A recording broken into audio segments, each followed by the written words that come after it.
Introducing Live Stream Mania, powered by Zoom. SCW has developed an entire fitness convention direct to your home. Interact in real time with live training alongside nationally renowned presenters. One affordable flat fee gets you access to the full schedule of sessions with no walls and no limits. Move between any of our live streaming sessions at your leisure with no pre-selected classes and no boundaries. This is our way to empower you, our SCW community. So register, earn your CECs, and get educated, because now is the perfect time to invest in yourself. Take care, and we look forward to having you at one of our many live stream Mania sessions soon.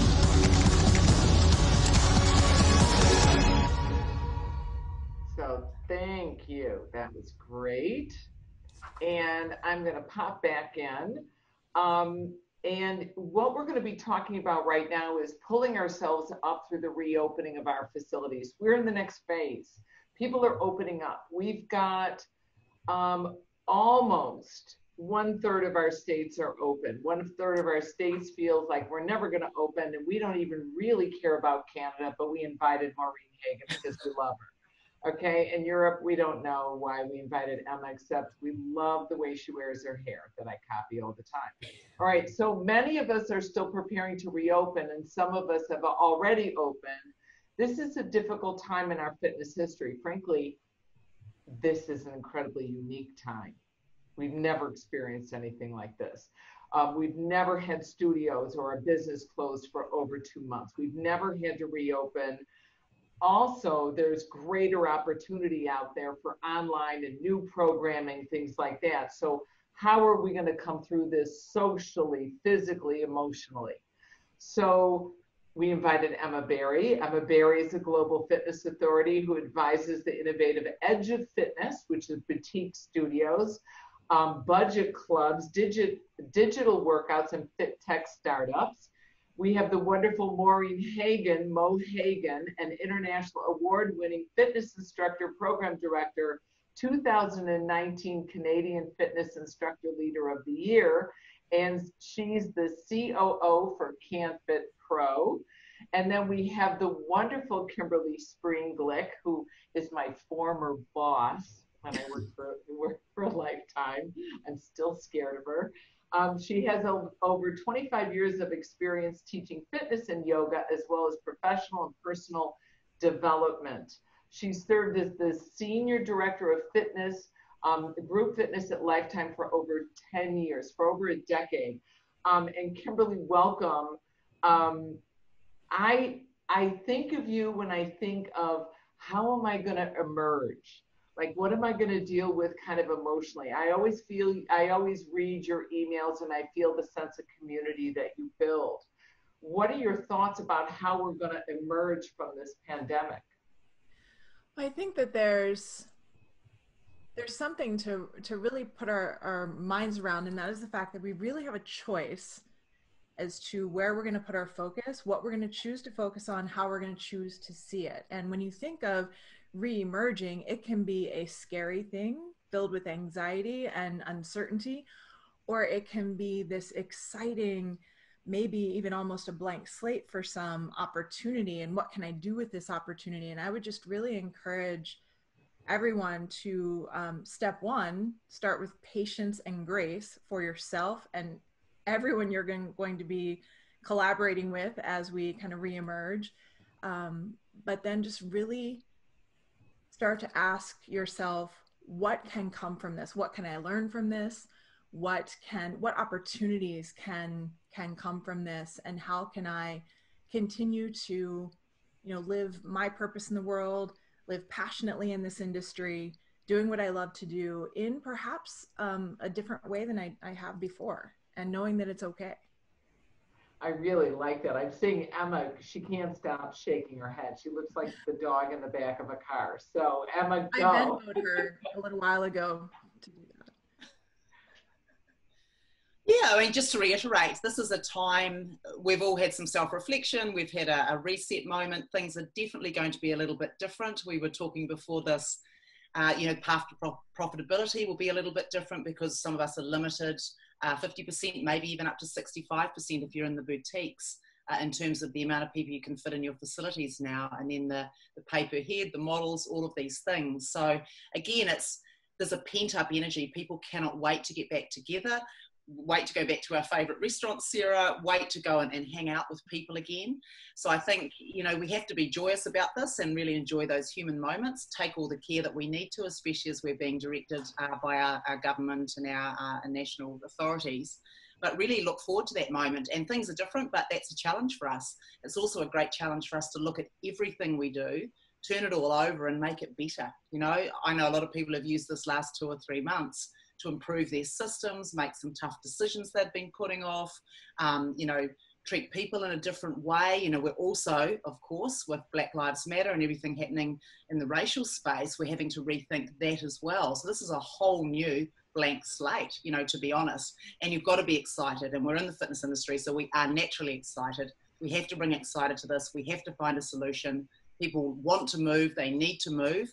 And by the way, we are natural immunity. During this time, if you haven't had a very healthy life, or perhaps you're way overweight, or you've got underlying issues, we are one of those very, very exciting opportunities. And that's what I want us to go back into.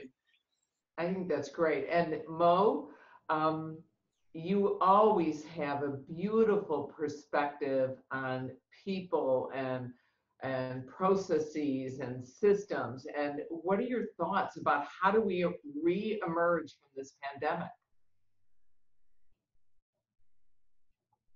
Beth, can you unmute Mo?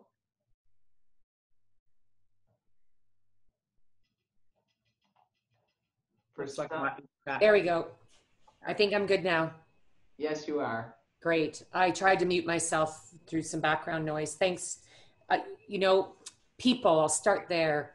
People have craved community and connection. And because of that, there will be the excitement to get back together.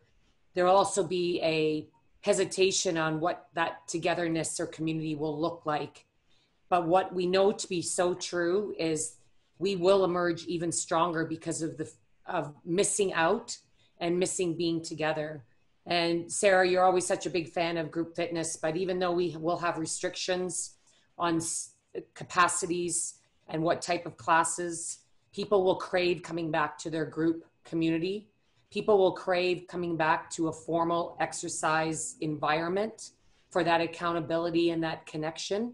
And the other thing I'd love to say around people and processes is that I have never seen in my 37 years in the fitness industry, the collaboration between companies and clubs that have been competitors up to March when COVID hit.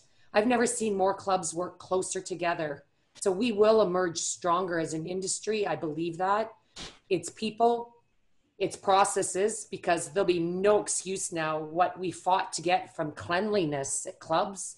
Now it's just a non-negotiable. You don't sell that. That's just understood. And people now understand the importance of that. And I really believe that if we play it right, that playing it right would be set the processes up to bring back your people. That is your trainers, your instructors, your staff, your members, with the right amount of communication and messaging so that people will rebuild community and build trust with you, trust in the new world of what the fitness environment will be. And but the thing that I will say is that we're all in this together. So as we go back, one thing we kind of have behind us is the whole industry is cheering for us, both within the industry and outside the industry, because everybody needs what we have. We are essential, although we were made non-essential for a temporary period of time. Yeah, and we're all in this together. I think that's very interesting. It really struck me, Kimberly, when you said patience and grace, because I don't know about other people on this call, but sometimes I feel like I'm this incredible, queen of the universe, and I'm patient and I'm helping my neighbors and I'm teaching in the lawn or I'm doing whatever. Other times I don't know why I'm like, people allow me to live. Like you lose your temper. You're fast to judge. It's stressful. And it's the only thing that really does help me personally is I always find is if I'm helping somebody else, I feel so much better. And I think as an industry, we're naturally all givers. We want everybody to love us. If we're group exercise instructors, the only person I notice is the person leaving the room. Like, why are they leaving? Don't they love me? Or the personal trainer where, why isn't that client coming back? Did I do something? So I think it's very important, that message of we have a choice in how we behave and how we react. And I do believe, I truly agree also with you, Maureen. Like Mo and I, we both run conferences, and it's not even once a week. It's several times a week that we're connecting. And all these women on the panel, I really do find that. So what I am wondering, I know, Emma, you're working with a huge chain in Europe, like over 800 facilities, and they've got almost 500 that just opened. I guess they opened Monday, or they just opened this week. How do we begin them entering back? How do we reemerge from furlough? How do we, if we've got 124 clubs that have closed from 24-hour, where are we going to get, how do we find a new job? Where do we go? What's our approach? And how can we make this happen? So I'll just speak from the club perspective. So I work for Basic Fit, which is based out of Amsterdam, but serves 5 countries throughout Central Europe. And we've had to wait. Each country's been quite different. So Spain came back quite quickly. Belgium also. The Netherlands is sort of opening up more fully in July. So there's a lot of thought. I mean, pretty much everyone, as far as I can see in the club world, has had like a task force that pretty much is meeting every few days, if not every day, just on developments. And this has been a surprise for everybody. So everyone's had to pivot and squirm and wiggle and work out. Our boss actually chose to keep everyone on through that period. They have funding, and they just wanted to keep the stability of the business. But there's another thing that Renee was doing, Renee Most, so very powerful in business. He wanted to give a signal to the world that health and fitness is going to bounce back, and it's going to bounce back strong. And they've just he's just released some shares as well to actually fund that dream as well. So, and again, the task force gets together, listens to all the regulations, feels the climate of the members, has lots of surveys. Anyone who hasn't surveyed, ask your members. They will tell you where they're at, what they value, what they want to come back, if they're coming back, if they've lost their jobs, whether they want to pay a little bit, half, all, none. All of those are at your fingertips. And then you have to do because we've got like 850 odd clubs, we've had to have a very, very clear customer journey coming back. So, hey guys, here's our app that says, you might be tested at the front desk. Here's what the clubs are going to look like. Everything's been spaced. Here's our cleaning procedures. And by the way, you'll have to book, because we can only have this many people in the club at the time. Here's where you book. So, and that's all videoed in a nice little app, so people already feel like they're back in their club. And we've turned on our GXR, which is our Group X offering. And again, it's been distanced according to because each country has slightly different distancing policies. Distanced, clean. We're trying to not have to push doors open and things like that. So all the things that I hear on all these webinars have been taken care of. But then you just want people to come back to a friendly space. So a lot's been invested in that, a lot of positive advertising, a lot of cleaning, and everyone's deep cleaning 3 times a day, all of that stuff. But that's how we're coming back, and it's been phased.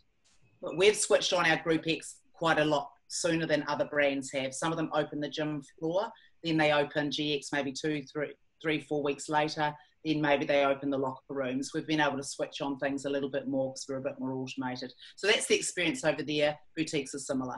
We just got a question from Yvonne, and she wants to know how you're accommodating the different economic challenges that clients have. And she says, for example, people that have lost their jobs but want to come back. Right, so I'm assuming, I'm not sure if you're coming back to the same brand or whether you're going elsewhere, but I think there's a couple of things. You need to know, can I go back to this brand? We've all received some pretty heavy news today from 24 Hour, which and the whole middle market, we have seen that. You know, it's a it's impossible right now to operate there, especially if you have a large amount of debt, which a lot of the middle market have. So they had underlying issues before we came on to here. So first of all is can I go back to the brand that I was perhaps either let go from or furloughed from? And then if not, where can I look elsewhere? So the recruitment, because I have a little bit of an interest in recruitment company as well. Recruitment is absolutely on fire now because there's a lot of talent out there looking for opportunities. So a lot of people, so I'd go back to the brand or I'd see other people. It's a little bit early to know where clubs are going to land, because if you do the math, if I've only got half the capacity and I've got to now lengthen the time between cleaning the studios, I now have to run less classes for less people, less often. So if you do the numbers on that, it means less members and it means less instructors. So there's a little bit of a pinch to get through in the next, 3 to 6 months while we work out what happens there. That's why so many people have pivoted online. And so you have to ask the questions, but not everyone's going to have the answers right now. Yeah, and I think a lot of what people are thinking is, how do I transition from offering these free Facebook Live classes, free Zoom classes for my clients? Maybe I'm taking a donation. Maybe I'm doing a professional asking for a professional contribution. How do I migrate from that, where I might be even making more money, to then going back to the facility? And I'm going to go back to what Mo said, which is communication. You've got to make sure that there's a give and take and there's a communication between you as the instructor or the personal trainer, or you as the owner and as to your employees or independent contractors. Communication is really key, and recruitment is important. And I was just on a wonderful call with Core Health and Fitness, which is the Schwinn brand, the Nautilus brand, Throwdown, which was very interesting. And it was a lot of colleges, and they're talking about what you just said, Emma, which is recruitment. So if all of you on this call, whether you own a club or whether you are working for a facility or an independent contractor, get your resume in order. Do it now. Get yourself, elevate yourself, get yourself certified in a different arena, and try to work on that. Kimberly, how would you recommend people go from doing these free classes to trying to figure out, how do I come back? How do I re-enter from being furloughed or from being laid off, or from, frankly, just maybe I'm still being paid, but I've been isolated in my basement teaching, Zoom from my Mac computer, and now I have to go into this facility. Right. Well, first, now that I have an opportunity to speak again, I just have to backpedal a bit to say, Sarah, you are always the queen of the universe in my eyes. So just to piggyback that. Yeah, princess. So I do think, first of all, I do want to applaud all of the fitness professionals that it seemed like a light switch, where one moment we were still running all of our classes and training clients, and then the next day everything was kind of shut down, and a slew of fitness professionals started coming online to continue to support their community. So kudos to everyone who jumped on, probably not knowing the technology, not really knowing what they were doing, and working out the kinks along the way, all for the purpose of wanting to continue to stay connected with your community. I think it's amazing. And I think a lot of people learned a lot along the way.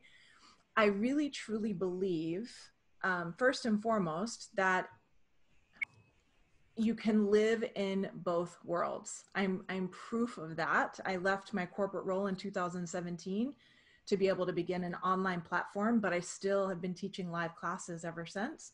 You can live in both worlds quite successfully. And the key is that you get to decide. And so there may be some of you that went to the online space and were delivering classes because it was a way to stay connected in the interim while you were waiting for your club to reopen. And now you're just dying to get back to the live setting again. I get it. I'm a hugger. I'm with you. I'm excited to be back live as well. There may be those of you that went to the online space and thought, I think I might even like this better. I don't even know if I want to go back to teaching live classes. Or you may find yourself wanting to do a hybrid. Any of those options is okay. I will say, if you plan on keeping the virtual space a part of your go forward plan, so that it's another stream of creating community, another stream of income, keep in mind that you did not become an instructor or a trainer for free. You invested in that, both your time and your finances. And I really encourage you to let it be part of your business. Let it be part of your professional world where you actually do place value on it. You know, money is just an exchange of energy. And I think what you'll find is that people are more than willing to step up and support you. And many of you, I know, have found that. Mm-hmm. And so just don't feel like you have to continue to show up for free if you want to continue to make the online a part of your go forward plan. But you really can choose any of the above. You can go back to teaching live if you thought online was too much tech or didn't enjoy it. You could stay online, or you could do both and have the best of both worlds moving forward and just live in both spaces successfully.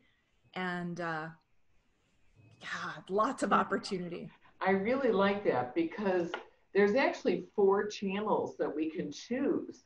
You can do an on-demand platform where you sit down, you go into the studio, you have your friend really videotape you, you've got lighting, you've got your music all cued, you've got your professional mic, so you've got your recorded on demand.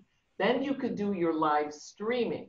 Then you could also have your live program on. So we've got these various channels that we can share, and it can be live. The 4th channel would be, just stream it live from your home. So we've got these different modalities. I love that. And Mo, you're nodding your head. What do you think about re-entering?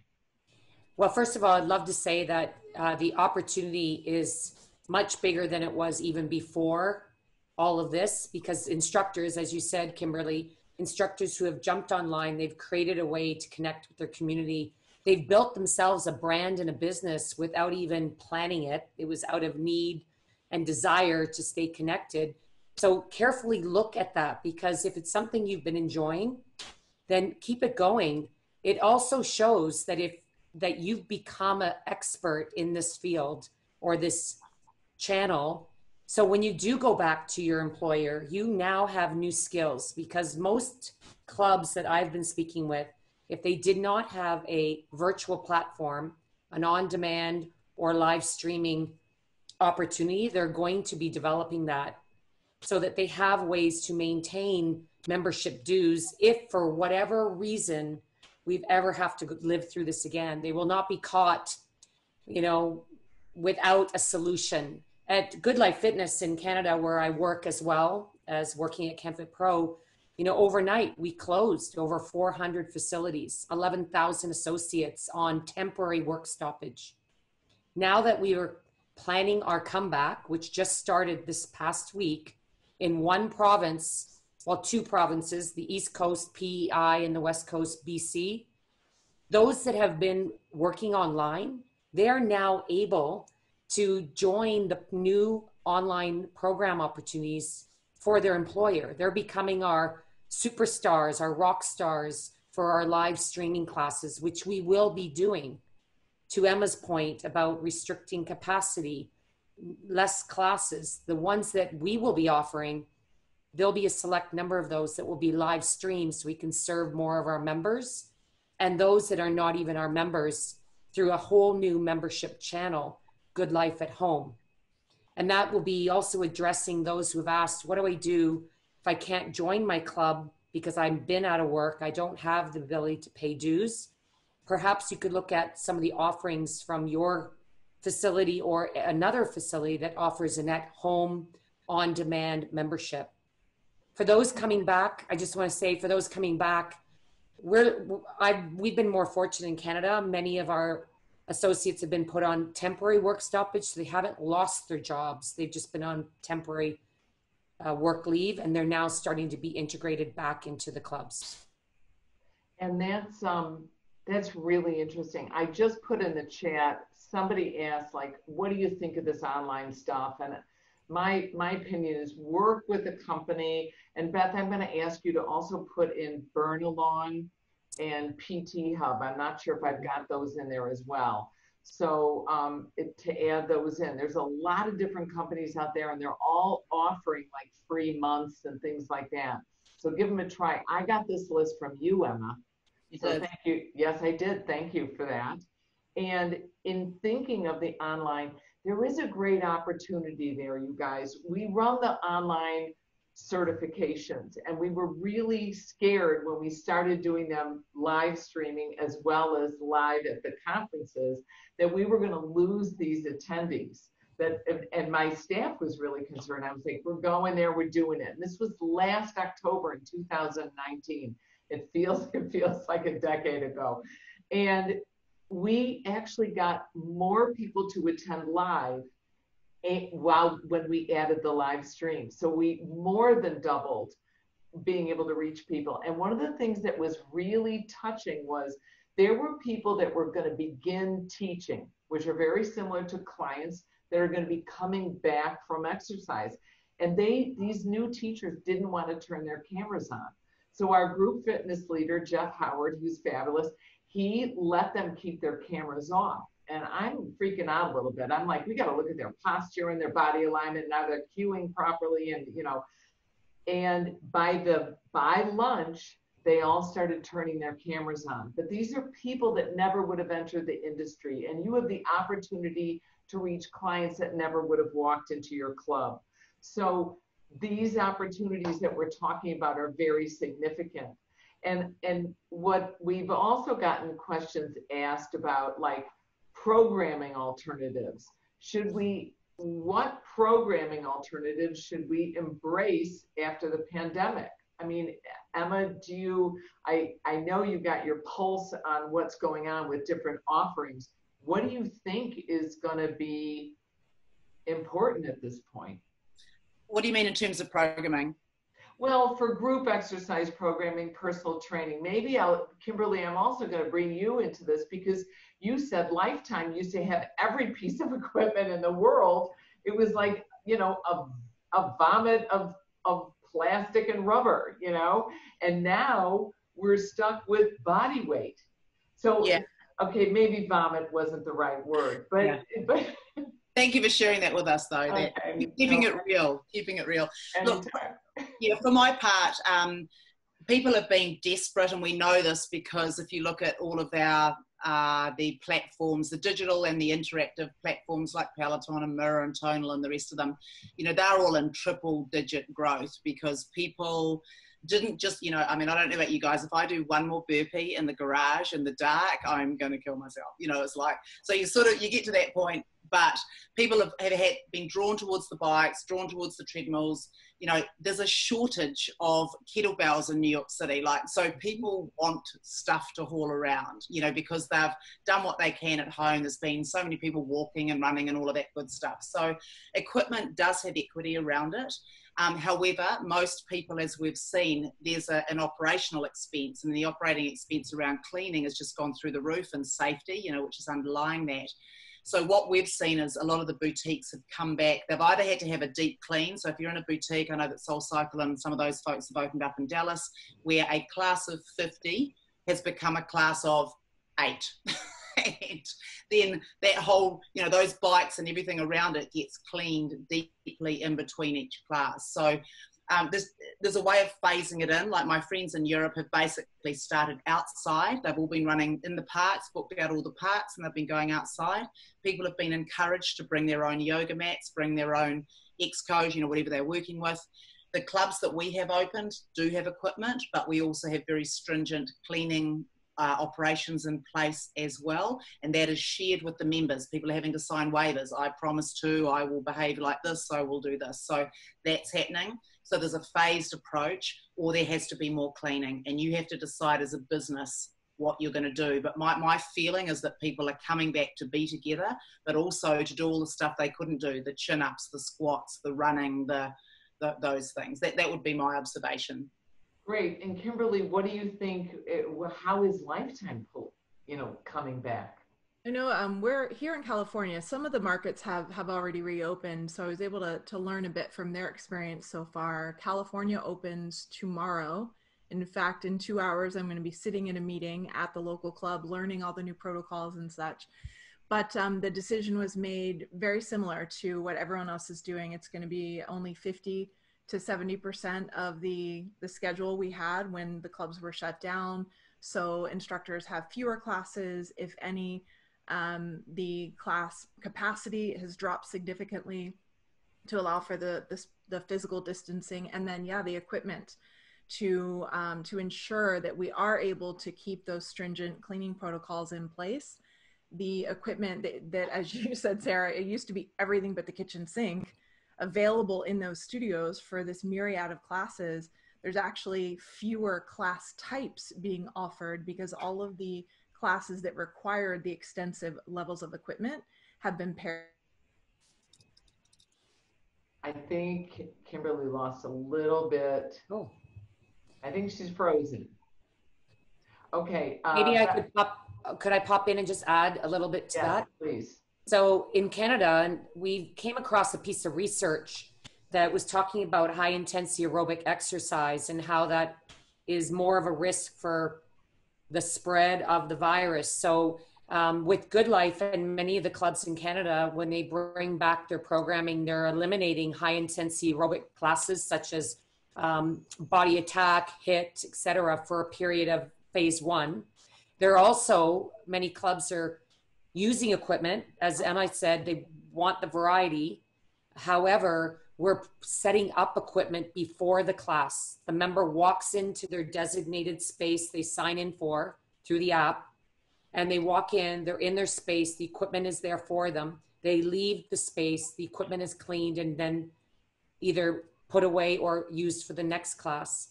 And that's something that we find so we can offer as much variety as possible, but also control the environment, which will help us build that safe club feel and culture, which is part of what Good Life is doing to create the trust for members to come back. But it allows us to offer some variety. But it is going to be tough because there's going to be half the classes, half the capacity, and we're going to have to ensure that we do a good job in the first phase so that everybody wins come phase 2 and 3. And Kimberly, you're back. It's like magic. That's how we're going to all reemerge. We're just going to shut our computer off and just start all over again. So please continue. You were talking about Lifetime and that they're used to this equipment and suddenly.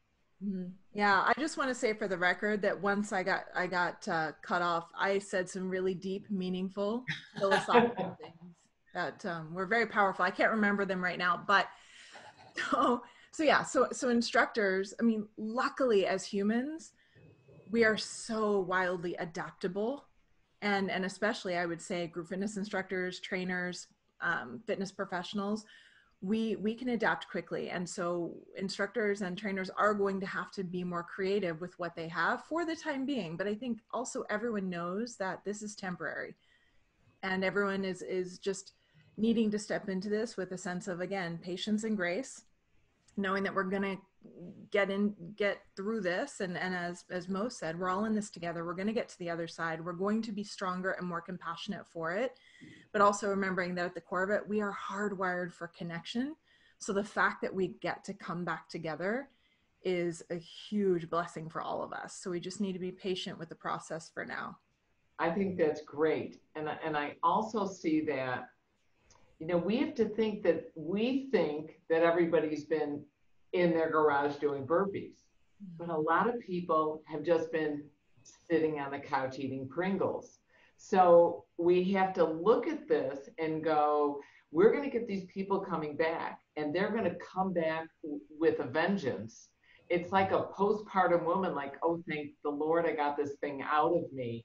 I'm going to go crazy. You know, and I do worry that they talk about the fall. I mean, I'm forced because of running the events, always thinking ahead.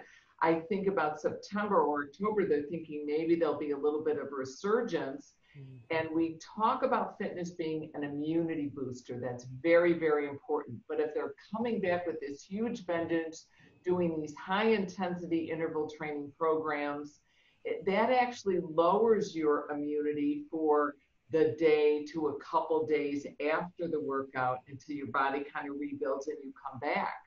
And I want these people to come back a little more safely. So I look at this, I look at studies that are coming from releases from the CDC, on South Korea with the Zumba did a conference in South Korea and 121 people got COVID afterwards. It wasn't because of the Latin dance, okay, I'll vouch for that. But it was because of the close proximity, the heavy breathing, the sweating. So coming back with yoga classes, Pilates classes, bar classes, standing strength classes, that probably is a more safer approach than doing the high intensity cardio where you're a little bit closer. I've seen a lot of people do outdoor programming. Anybody have any, Mo is nodding on that. Yes. Tell me, I mean, what are your thoughts on that? Well, it's a smart way to go. We've been following what other places in the world have done. You had someone on your live stream Mania, her name escapes me, but she was showing pictures of how she converted her parking lot in front of her club, put an awning up, and used all the parking lanes as people's workout spots. And that was a great best practice to share. At Good Life and many of the clubs in Canada, they're doing outdoor classes. We're calling it fresh air fitness. And people have a meeting place and then you have to control that environment. But that is one of our plans right now, especially in the summer where we can. In Canada, there is warm weather at times. So there's going to be a lot of outdoor classes. I personally teach a neighborhood fitness class on Sundays, and we all work out from the end of our driveway, and there's 2 instructors, and we rule the street, and we've literally brought 20 of our neighbors together, and they're not that together. We're breaking the rules a little bit in the sense of we're not supposed to have anybody, but they're 10 feet apart from each other, and it's been incredible. And our neighbors are saying, when clubs open, can we keep this going? And we're like, bring it on. So outdoor fitness is the way to go right now. There's lots of research to support that that is a safe environment.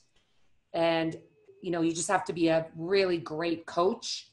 And I would strongly recommend that you have more than one instructor managing a small group in outdoors as well. It can be done. It's where fitness started. Outdoor running, outdoor walking, outdoor everything. This is great. We have Deborah Goldberg from Australia says she's got 20 plus people in her indoor classes. So I think that is fantastic for people to be able to go outdoors. We had a wonderful webinar. I don't even remember. They're all becoming a blur. We've done like 30 different webinars since this thing has started. Ann Gilbert and Paul Christopher. And they both talked about outdoor programming. And I would recommend you guys think about using parking spaces because it's the perfect distance away. And Ann Gilbert does that, but she consulted with her realtor. She consulted with her landlord and her neighbors, and it worked out very well. Everybody was in agreement, and it was really fun. She also brought PVC pipe. Yeah. And it's very easy to wipe down, and PVC pipe is light and cheap, and she had her husband throw it together, and it would separate people, but then she also used it as ballet bars. So that was a brilliant idea, doing it outside. And Paul, I love this, went and got turf, bought some like end of the ribbon on the turf, you know, and whatever, and threw it in the sides of his boutique facility. He has a beautiful boutique facility in Boca Raton. And he asked his neighbors, and he made sure it was okay with his landlord, and threw it outside. So if you don't have, you know, grass, you know, trying to pull something outside is a really clever idea. We did also get a question. Somebody asked, are we recording this? Yes, we're recording this. You guys will get an email tomorrow afternoon or evening. And we'll also put links in there. We're going to put Kimberly's website in there. We're going to put CanFitPro's website. They're doing a wonderful event in the middle of August. And then also Emma wrote this fabulous book. I love the name. What's the name, Emma? Can't remember. Building a Badass Boutique. Thank you. And it's available on Amazon, right? It is. I've actually, in the chat, I've actually put the online course. So there's an online course, or you can get the book on Amazon. Oh, fantastic. That's great.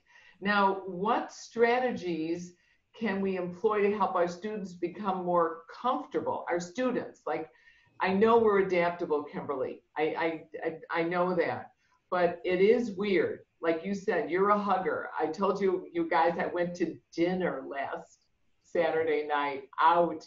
It was in a parking lot at my favorite restaurant. They put a tent up.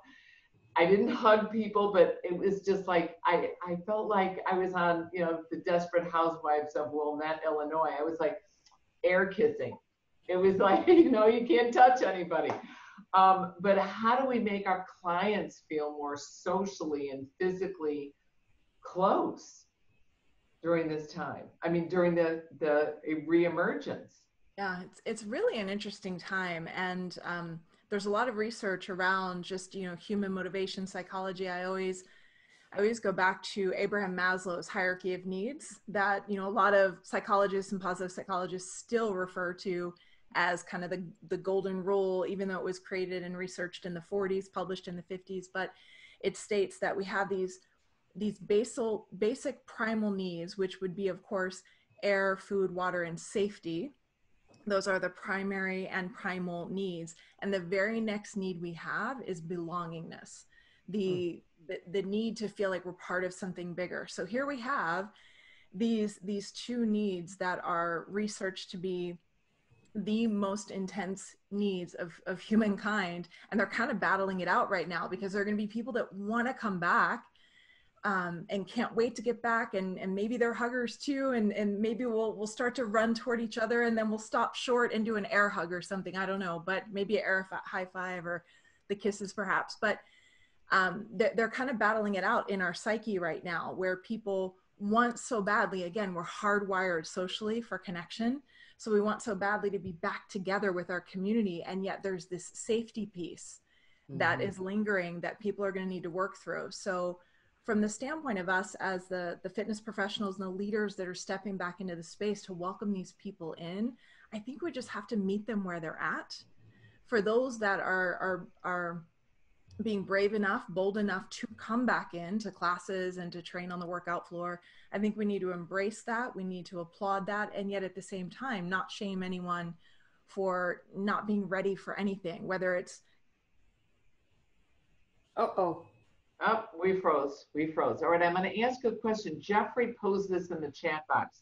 He's a minority owner. He's an African-American male who's a minority in the forum. Okay, we're a bunch of white chicks up here with CrossFit. He's a CrossFit CEO and he has CrossFit clients. How does he get his group training women back, feeling comfortable, coming to work out? He does this at an art museum after 10 years. He's been doing this a long time, and he's an African-American male. He wants people to feel comfortable. Emma, I'm going to throw this at you. Do you have some suggestions that can help Jeffrey? Yes, so I think he was actually referring to Glassman stepping down from CrossFit. So I think that was the whole, PR shambles. So look, I think regardless of who you are and who you serve, we are serving an audience, and our job is to communicate with them. So it really is as simple as, what are you going to do? What are you going to offer in the new world? Are you coming back? This is also, we're consulting to a lot of people. A lot of people actually may be deciding not to come back because this actually has been a clearing moment, and you actually do have to decide to step in. If this is the industry you still want to be in, I would be communicating with my people and then just surveying them, as I mentioned before, to find out, are they ready to come back? Where can I do it? What do I need to have in place? And I'll also answer the question that you were speaking to before, Sarah, because I think the way to make people feel safe is to show them what it's going to be like in advance. And let's not underestimate the retraining of staff, because you can't just say, hey guys, we're opening up on Monday and good luck, wear a mask and stand behind the plastic thing. It's more than that. what are the processes? How do I get them used to coming back to the facility? And most people are either doing it in app form. Hey, when you come in, you're going to notice there's a line down the middle. Stay on this side, stay on that side. We're going to welcome you at the front desk, and it'll be someone with a mask, waving hi. We are doing high fives or air high fives or whatever it is. And then we're going to come in. And then you're going to find this, the lockers are closed until further notice. You'll notice that we've redistanced the equipment or whatever. You'll notice that I've set up your class. You'll notice that all the doors are open because we don't want you touching the handles. We would prefer if you showered at home, you know, all of these things. You would do all of that. So it's talking to your audience, finding out where they're comfortable at, and then setting a plan. It's a relaunch. This is like a January relaunch. And then to Sarah's earlier point, we have to get used to exercising again, and we have to be mindful of what we're programming. I saw someone in the chat said, oh, Zumba's outside because of all the movement. If you're in a grid or on a dot, you might have to say, you're doing exercise, but it needs to be modified for the grid. The person cannot leave the grid and actually needs to be that far from the person. So you need to think about that. So I'd find out what your people want and then deliver it to them and say, hey, we're all meeting at Watson Park. I know that you referenced a museum. I'm unsure why you can't use that museum. I guess it's not open. So I would take it outside or some other venue if your membership wants to come there, and then I would see what the options are in the future. So get rid of the safety, keep in touch. Even if you don't know, hey guys, it's Monday, just wanted to check in. We still haven't heard from our authorities, but at this point, we'd love to get together. Please let us know if you're keen. Keep communicating. That's great. That's great. I'm gonna start wrapping it up, and that was great for you, Emma. Mo, do you have a last minute sharing? Sure. We have had clubs in BC, British Columbia Open. They've been sharing their best practices, and the 1 to 2 tips are: number one, bring your staff back, all your staff, in phases because of physical distancing. Retrain them to build their confidence and competence, because the staff's attitude and the way that they take care of the members when they come back will build trust and confidence in the members returning. And focus on those who are returning, because they will tell their friends and they'll let them know, this is okay. Come with me next time. You'll feel safe. That's the power of communication, and everything Emma said, I'm going to ditto. It's all about how you set up the experience and communicate with your members and your associates. If you're not doing it yet, start now. And I love the idea of a video to tour them through the new experience as a virtual experience, so they feel comfortable knowing what to do when they do come back. It'll really make the experience better. And that first step, your first impression, will set the next one. Kimberly, please share. I just want to encourage you all to meet everyone where they're at, and that includes yourself. You know, really move into this with, again, I come back to patience and grace for yourself, for everyone else, for managers who are out there trying to figure out how to reopen, give them some grace too. Don't be afraid to ask questions. And I agree with what everyone has said. I think over communication right now is going to be really critical in all directions. So, you know, continue to just take the steps forward and honor yourself every single step of the way.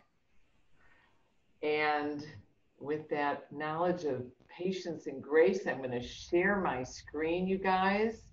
We're going to end with this closing video.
the Makes me want to cry.